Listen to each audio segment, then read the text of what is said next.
I'm Monica Pearson, and welcome to Close-Ups. I'm in Midtown Atlanta at the High Museum because my first guest tonight is world-renowned photographer Annie Leibovitz. As you can see, her work is on display here. Unlike any other photographer, Leibovitz is able to capture amazing and sometimes controversial pictures of the rich, famous, and powerful. Now this very private artist is exposing herself. Included in this exhibit, some of Leibovitz's most private and personal moments.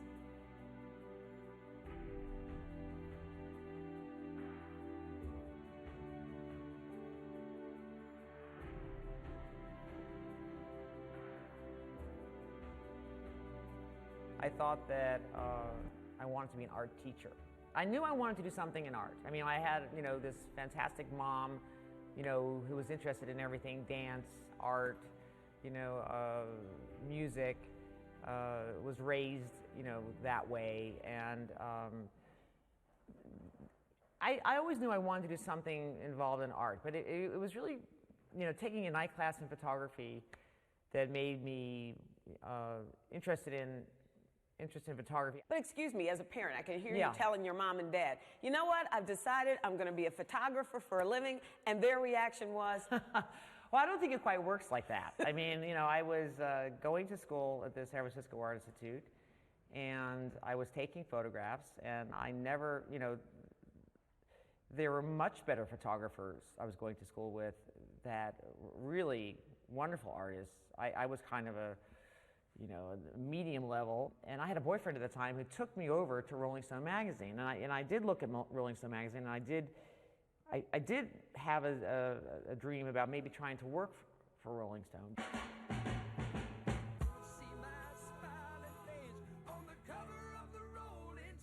That dream job at Rolling Stone magazine, Annie did get it.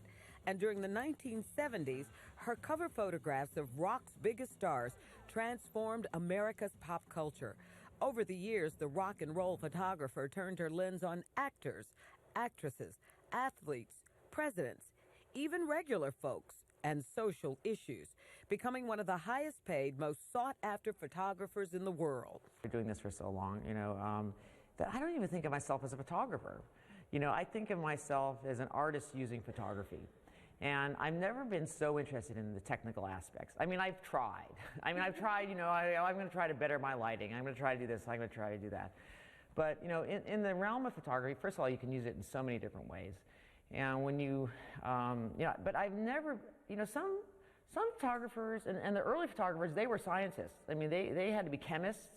They were interested in the technical aspects. And I've never, it's that family core thing that has driven everything in my work, that sentimentality, that love.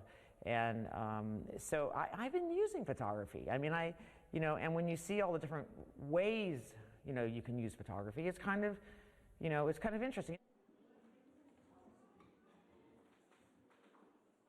This is Leibovitz's second exhibit at the High Museum. Crowds flocked to see the more than 170 photographs and portraits. Some of them were shot right here in Georgia. One of the first photos I wanted to talk to you about was a picture taken at Cumberland Island, right, with Baryshnikov. Right. How do you know what to bring out in the person? When I think of Baryshnikov, I think of him as being the one lifting and supporting someone, and here you have him being lifted. Baryshnikov asked me if I would come down to Cumberland Island area, where he had a dance workshop, and he was beginning to work with Mark Morris on developing a new dance for a tour. And he said, come down for 2 or 3 days. I said, can I come for 3 weeks? I would like to see the making of a dance. And he said, come. And it was the first time I took that kind of time to take those 3 weeks and really work with these people. And that was a portrait that came out of that kind of work. The other photo that has an Atlanta connection is Olympian Gwen Torrance. And even though she's standing still, you see the back of her. Incredible. She is incredible. I mean, I had done some work with athletes, Carl Lewis, they're just like a Giselle, or just like an antelope. Like they're just long and gangly, and I've never seen bodies like that.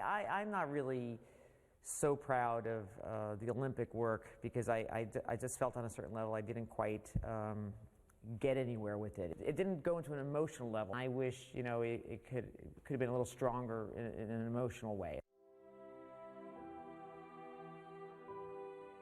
For the first time, Leibovitz fans are getting a much more personal look at the artist. Among the photos of the famous are pictures of her family. Leibovitz chronicles the deaths of her father and her longtime friend, Susan Sontag. And like any parent, she captures her children.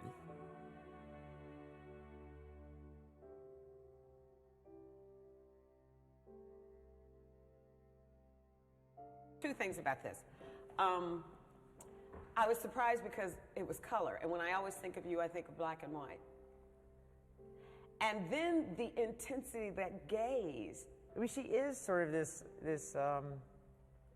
you hear this a lot with children, you know, when you can see that, like, their old soul in them. I mean, you know, her eyes are so beautiful. I mean, you know, it's hard to talk about these pictures of my children because they, you know, all children are beautiful, and you know, I just love them so much.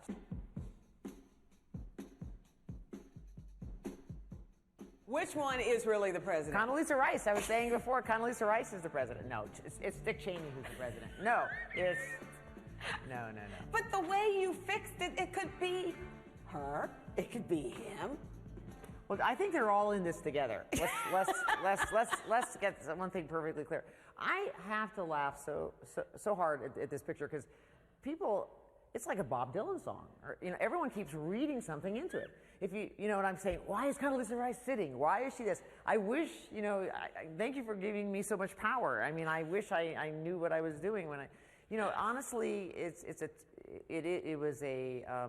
to me, it's more of a document of a moment of power. Just again. And as I ended my tour with Annie, I had just one more question. Have you ever bought a disposable camera and used it? Sure. You're kidding! Sure. My daughter's birthday party, sure. Why, you got one? See, it's just a little document. Thank you so much. Thank you. You're great. No, you are.